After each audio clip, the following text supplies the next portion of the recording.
Yun mga idol, sa pagbabalik, magluluto ulit tayo idol. At kung ano yan idol, abangan nyo no. Maglalagay tayo idol ng olive oil sa kawali natin. Pero bagong lahat, siyempre bubuksan natin yung apoy ng malakas muna no. Patuyuin lang natin to idol ano. Yung tubig sa kawali natin. At may ilalagay tayo idol. Gagamit lang ako idol ng olive oil no, para maiba naman yung mantika natin doon sa gagawin natin. At kung ano yung idol, abangan nyo. Lalagay lang ko dito idol ng mga 2 tablespoon para umami yung lasa natin doon sa niluluto natin. At unahin ko lang yung bawang, sibuyas, kamatis.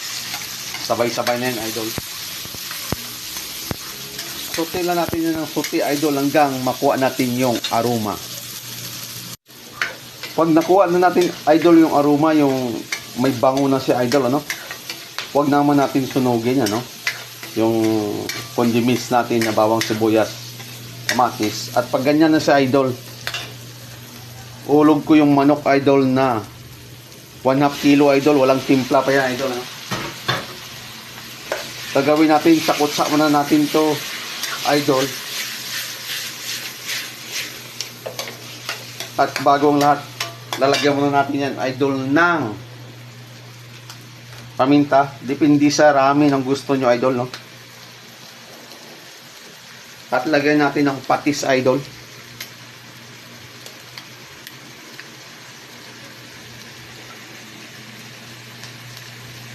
Two tablespoon lang muna idol no.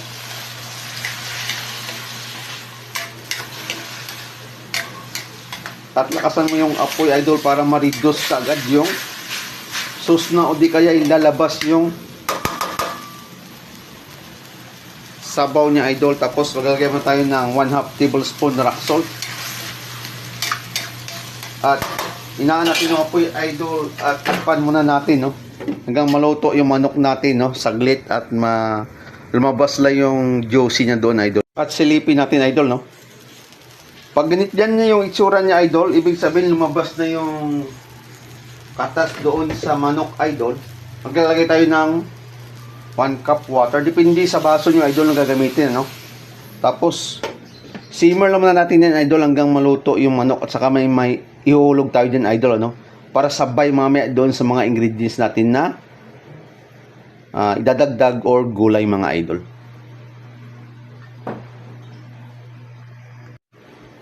Pag ganyan siya idol, tingnan natin no.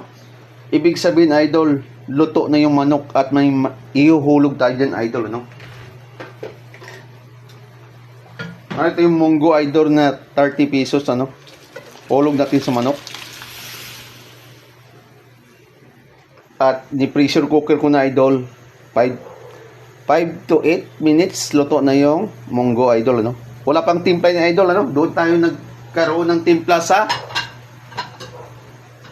manok. At lakasan na natin ang apoy idol at pakuloy natin to at may ihuhulog tayo dyan idol no. At kung ano yung idol, ito po yun, 3 talong, 20 pesos na kalabasa. At sa Bisaya is kamalusan ano. Dito nakalimutan ko lang yung pangalan niya, pero 4 na piraso. Sabay-sabay na natin yung dito idol ilalagay no, hanggang sa maluto idol. Naranasan nyo na bang lutuin? Kung na-experience nyo na ba mga idol na lutuin na ganitong klase ng mga gulay ilalagay mo sa munggo na may kasamang manok? At kung hindi pa idol, itong isang klase ng gulay na ginagawa ko idol na may kasamang manok sa munggo. Pakuloy lang natin yung idol at takpan. At mamaya tingnan natin kung okay na ba yung lasa o kulang pa no. Tingnan natin idol ano, kung okay na ba. Bakit ko sinabay-sabay lahat ng gulay? Kasi maluluto na rin yan idol. Tingnan mo, ibig sabihin malapit na to, mga 1 minute luto na yung gulay natin idol ano. Ito yung isang diskarte ko sa pagluluto idol ng munggo ko no. Pinaghalo-halo mo yung dapat sa pakbet, pero ilagay mo sa munggo pwede. Pero huwag nyo nang lagyan ng sitaw. Yan lang. At napakasarap ng idol. Additional tayo, idol, ng dalawang finger pepper. At leeks. Onion leeks, dahon lang na kulay green. Kung wala naman kayo, okay lang. Pero bagong lahat, tikpan natin yung lasa kasi paluto na yung gulay natin.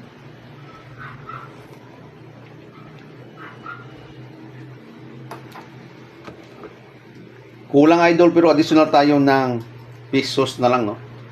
2 tablespoon uli kasi walang timpla po yon. Tapos mix lang natin ng ganyan.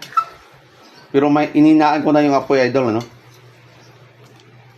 Pag ganyan yung itsura ng gulay natin idol, nag-transform na sa ibig sabihin, luto na po yan, no? Saka final touch tayo sa lasa kung okay na. Bago natin patayin yung apoy idol.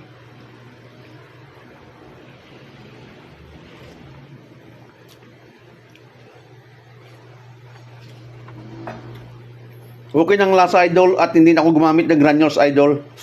Natural way ko na lang gagamitin idol, patis at saka rock salt. Kasi naglo-low carb diet ta. Isa din ito idol sa low carb diet natin idol, kahit ito lang kainin mo okay na. Kasi kompleto ricados, mayroon isang beans, may gulay at may meat idol.